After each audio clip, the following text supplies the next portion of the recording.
recuperada aí, né? Mas é que Shelley escrevendo sobre os escritos de Lutero. Então compreendi Lutero falando que a justiça de Deus é a justiça por meio da qual a graça e a misericórdia de Deus nos justificam através da fé. Num tempo em que havia a doutrina da oferta meritória, tá? Ele descobre que a justiça vem pela fé.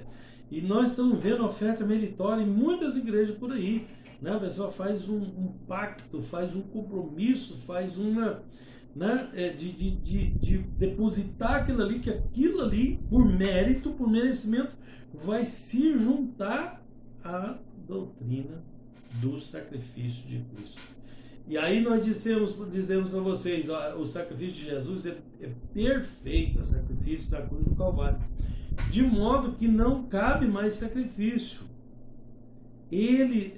Nossas ações não podem ser meritórias, elas não são meritórias. O sacrifício de Jesus, né, a graça e a misericórdia de Deus nos justifica pela fé. A única forma do homem agradar a Deus é pela fé. Sem fé é impossível agradar a Deus.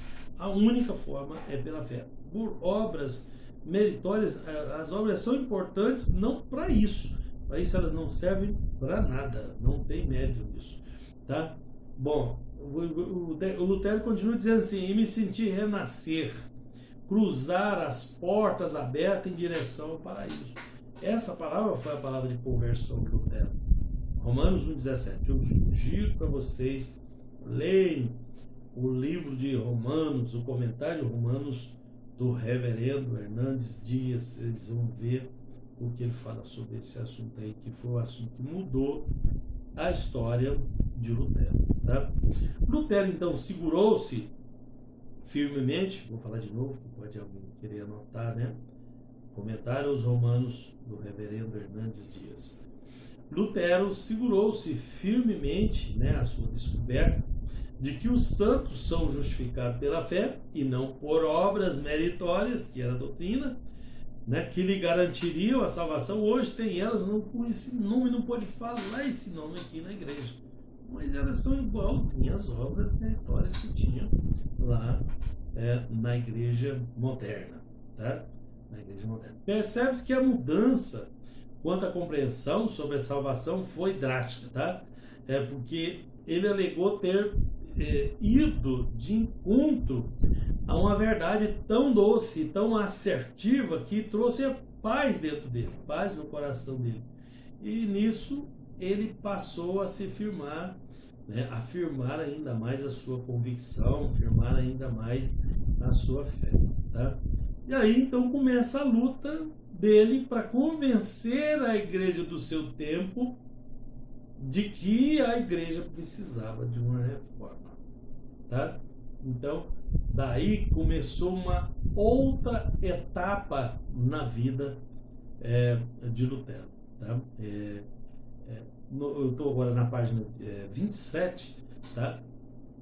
O período da reforma pode ser caracterizado pelo seguinte fato: Lutero percebeu o afastamento, né, da teologia apostólica e também os abusos cometidos por os clérigos. Então tinha duas coisas aqui, duas coisas grandes que precisavam ser vistas. Abuso das autoridades na igreja, tá? No sistema de arrecadação, no sistema abusivo de que estava acontecendo. E outro, afastamento da doutrina dos apóstolos, da teologia apostólica, tá? Dos fundamentos da fé. Na época de Lutero, os cristãos não tinham conhecimento profundo das obras dos grandes pais da igreja e nem da teologia da igreja em si, tá? Em muitas épocas, a igreja começa a ditar a regra da teologia. Isso aconteceu em vários períodos da história. Aí as pessoas, para não ter o problema de fazer a sua própria avaliação doutrinária, o que está certo, o que está errado, ele vai atrás da igreja, vai entrar lá na igreja, igreja bonitinha, abençoada, cheia disso, cheia daquilo. Bom, então essa igreja aqui, por ser assim, né, tão próspera, tão arrumadinha, é uma igreja abençoada por Deus. Então começa a absorver ou a aceitar ou nem prestar atenção nas doutrinas. Esse é o grande problema que eu falo para vocês. Gente, nós temos que manter o nosso credo. Nós temos que observar em que cremos, temos que ensinar isso, temos que repassar isso para as pessoas, porque a longo prazo o prejuízo vai ser enorme se não tivermos isso. Então, é muito mais fácil, meus irmãos, é muito mais fácil você não se preocupar com isso, deixar outra pessoa se preocupar. Mas que é que nós, na mão de quem que nós estamos entregando o nosso conhecimento?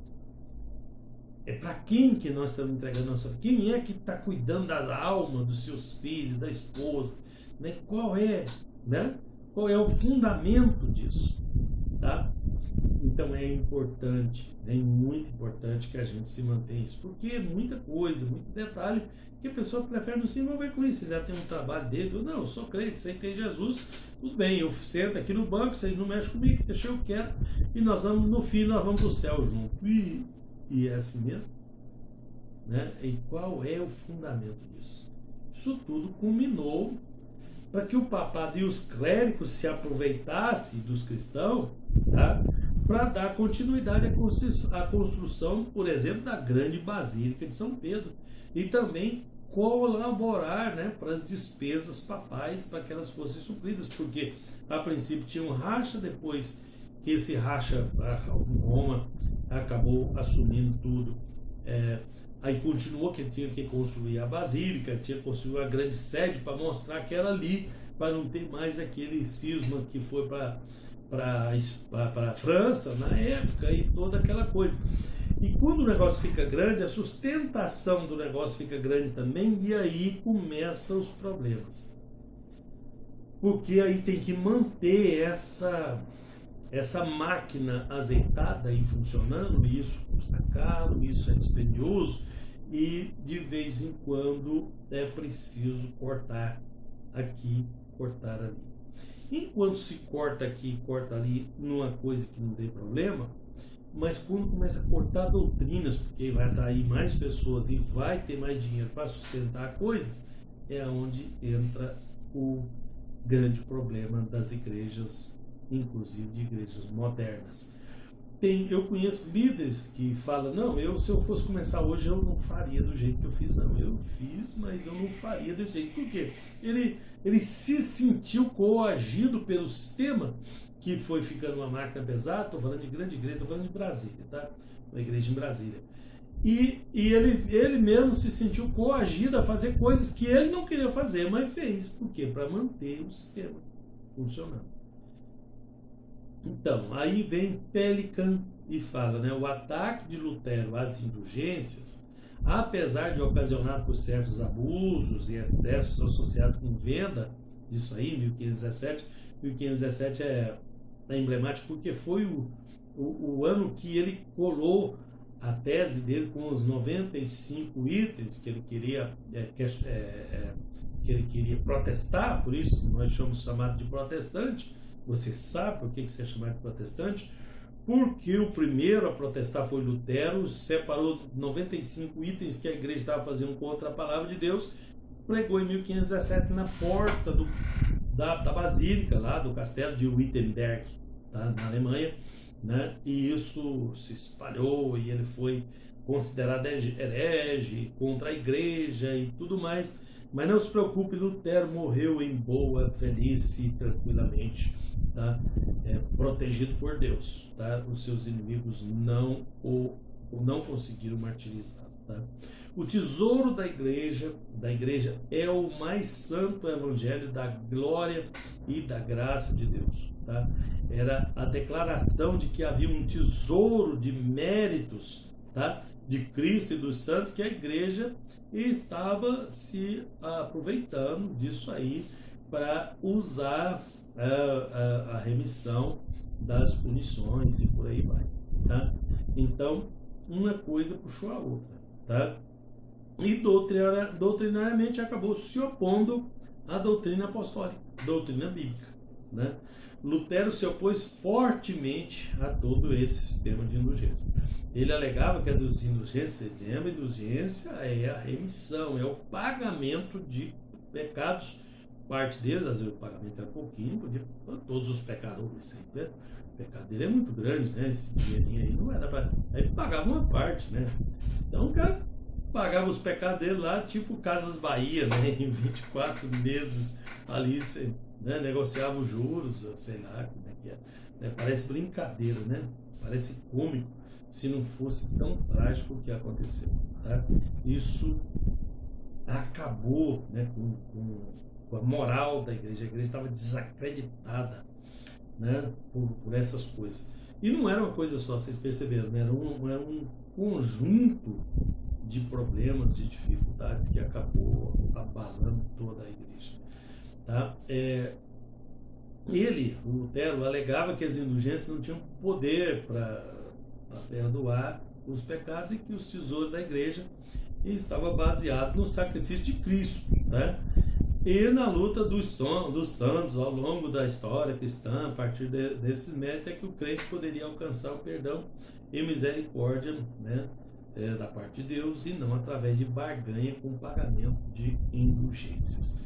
Lutero, então, com essas declarações, ele se opôs de forma clara ao sistema dos antigos pais da igreja, dos doutores da igreja, tá, acerca do real poder dessas contribuições, dessas indulgências. E visto que Aquino, Tomás de Aquino, defendeu que as indulgências eram um tesouro da igreja depois disso. Tá?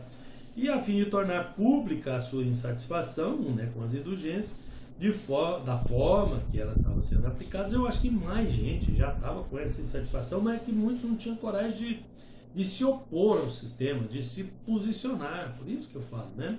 É importante a gente se posicionar, porque pode estar salvando a história toda, né? Então, ele se opôs, ele tomou atitude, né? Propôs uma maneira de reformar a partir de uma ótica bíblica. E ele lançou ali, começou com as 95 teses, né? Mas ele sugeriu como resolver o problema, não é? Porque tem muita gente que é especialista em apontar o problema. Vocês concordam comigo? Sabe onde está o problema, acusa o problema, mas não apresenta um plano de ação, de trabalho para ajudar a resolver o problema. E o Lutero fez exatamente o contrário. Ele apontou o problema e mostrou a solução. 5 solas mais o sacerdócio universal do crente. 5 solas, famoso, né? Sola gratia, sola fide, sola Cristo, né? Sola... palavra, né? Não sei como é que era colocada a palavra em latim. E só lhe deu glória. Tá? Então, voltar para Cristo, voltar para a graça, voltar para a fé, voltar para a palavra e a Deus toda a glória. Né? Então, esses eram os 5 solas latinos que Lutero apresentou, juntamente com as reformas, que não era só uma coisa dele, ele tinha um plano, né? Junto com os reformadores. Tá? Então, mesmo com a luta intensa, estou terminando já, viu, gente? Mesmo com a luta intensa e genuína de Lutero para reformar um sistema eclesiástico, tá? Que historicamente estava deficiente, né, de moral, estava desacreditado, né? Os seus esforços ali, no primeiro momento, foram em vão, né? O Papa rejeitou as ideias de Lutero, tá? E condenou ele como herege, né? Condenou as suas ideias como heresias. Né? Lutero, então, não parou de proclamar a verdade. Influenciou muitos acadêmicos da Universidade de Wittenberg, né? Onde ele trabalhava, né? E a fim de calar Lutero, os clérigos romanos, os racionalistas, né? Acreditaram a briga de Lutero por reforma como sendo uma divisão interna, uma questão de... Sabe, quando as pessoas têm aqueles embates doutrinários, nós já tivemos isso até nas nossas igrejas aqui, né? A pessoa fala, não, é uma questão de ideologia, não bate com a ideia do outro e tal. É pessoal, o negócio é pessoal. Não é pessoal, não. É doutrinário, né? Então, eles acusaram Lutero de ter aquela divergência com os monges de seu mosteiro, né? que era coisa pessoal que ele estava querendo colocar e não. Tá? Então é uma ideia do inimigo de desviar a atenção do foco do verdadeiro problema, que é o problema doutrinário. Tá? Então, um nível crítico, né, que por si só poderia ter força para especular uma possível reforma, né, parte da declaração, né, dessa declaração aqui de Tetzel. O principal responsável pela venda desenfreada de indulgências, né? Tetzel foi um opositor dele. Ensinava que o arrependimento não era necessário para quem comprasse uma indulgência. Por si mesma, a indulgência era capaz de dar perdão completo do pecado.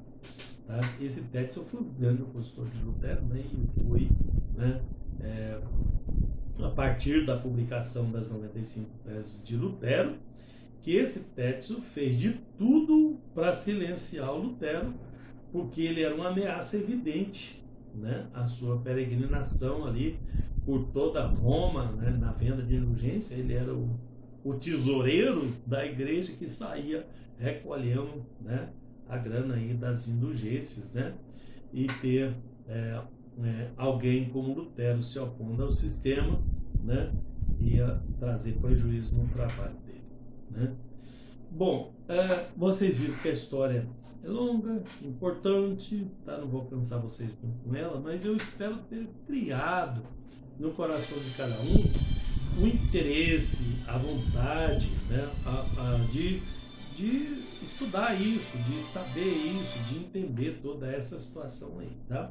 Porque é isso que importa. Nós, com a história, né, nós acabamos entendendo, ou, além de entender doutrinariamente, nós acabamos entendendo coisas que acontecem, que se repetem, porque o inimigo, ele passa o tempo, ele muda a cara da coisa, mas a metodologia dele é a mesma.